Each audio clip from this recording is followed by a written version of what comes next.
Hello, boys. I welcome to all of you. Today's topic is psychrometric properties. So let us start. In this lecture, we will learn about this psychrometry. Second, psychrometry chart. Then we will discuss some of the important psychrometric properties, which are dry bulb temperature, wet bulb temperature, humidity ratio, relative humidity, dew point temperature, specific humidity, and enthalpy. So let us discuss one by one. So first of all, we will discuss about the psychrometry. So we can define the psychrometry as the study of the properties of mixture of dry air and water vapor. For example, we can answer the question, how wet is the air? Why one should study the psychrometry?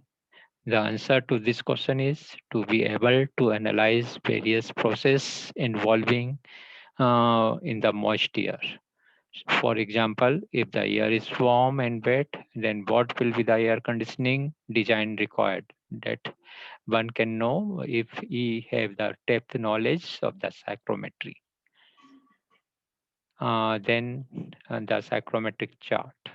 Psychrometric chart is the graphical representation of various thermodynamics properties of the moist air. And this psychrometric chart is normally drawn for standard atmospheric pressure, that is the 1.01325 bar. And in this psychrometric chart, dry bulb temperature is taken as abscissa and specific humidity, that is the moisture content or the ordinates as shown in the above figure, is taken as the ordinate. Now the saturation curve is drawn by plotting the various saturation points that is corresponding to the dry bulb temperature. The saturation curve represents 100% relative humidity at various dry bulb temperatures. It also represents the wet bulb and dew point temperature too. So this is the saturation curve, as you all able to see here.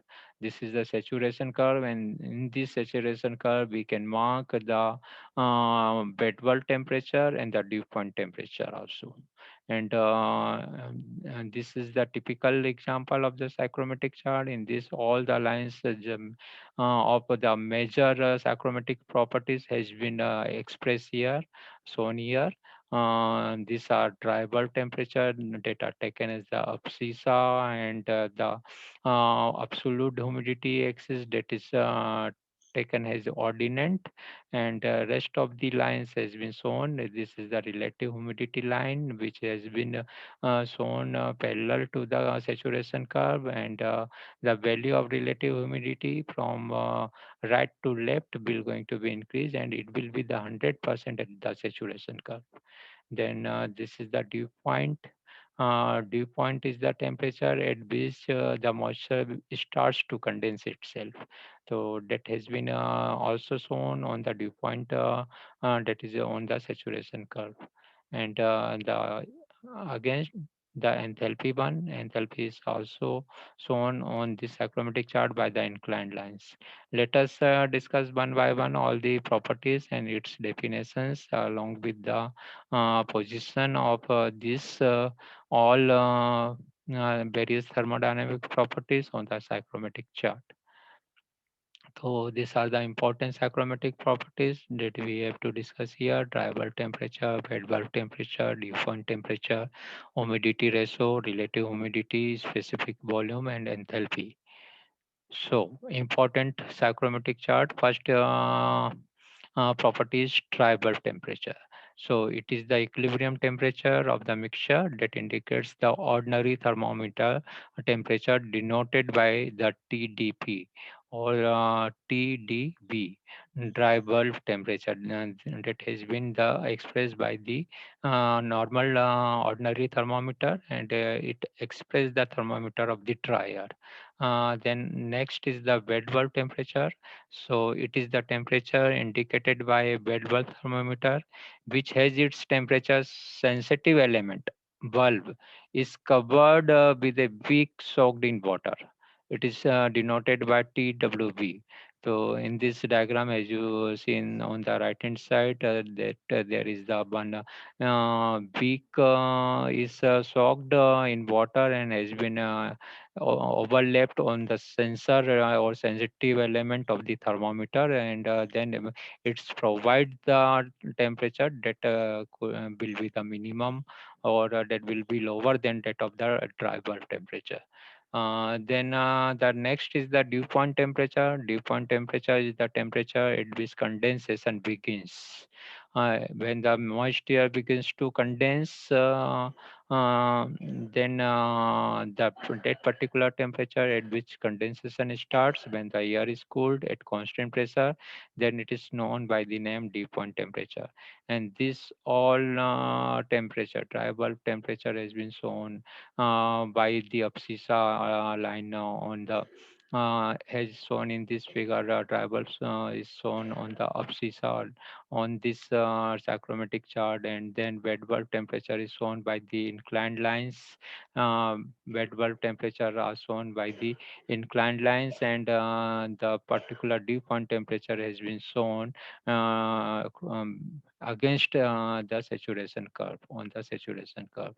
So these are the three temperature that are the important psychrometric property. And next one are the specific humidity or the moisture.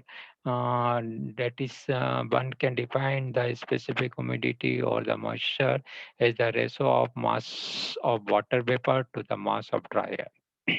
And this ratio is known by the name absolute humidity, and it is denoted by the omega. And these are the horizontal lines, and the value of omega increases from the bottom towards the top of the chart. The moisture content lines are drawn with a difference of 1 gram or the 0.001 kilogram and up to the saturation curve as shown in the figure behind.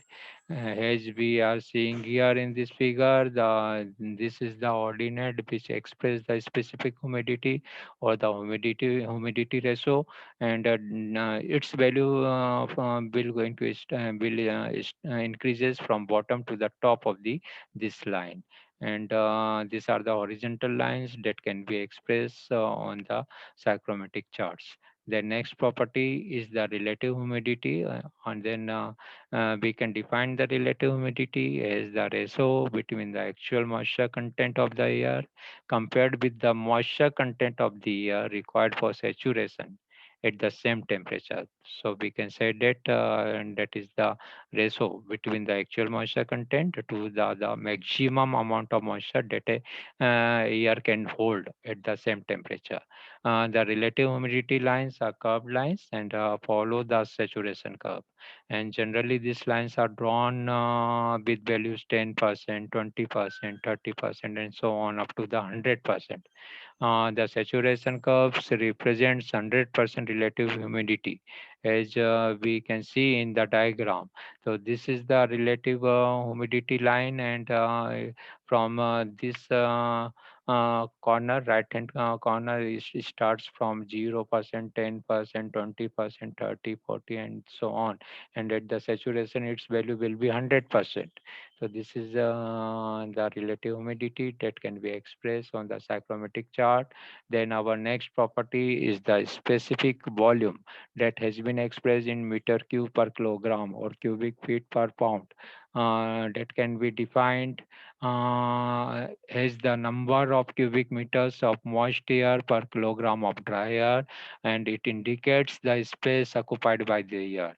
And these lines are inclined lines and are equally spaced. As we can see here in this diagram, this violet color lines represents the specific volume lines.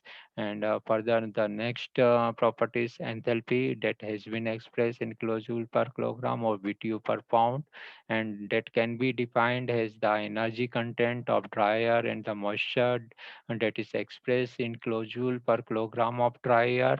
And the enthalpy of moist air, we can say that it is the sum of the enthalpy of the dry air, that is that sensible heat, and the enthalpy of the water vapor, that is the latent heat. The enthalpy lines are inclined straight lines and uniformly spaced as so in the figure behind. These lines are parallel to the bed bulb temperature lines and are drawn up to the saturation curve. Some of these lines coincide with the bed bulb temperature lines also. So this was all about our the important achromatic properties. I hope you have understand all these properties.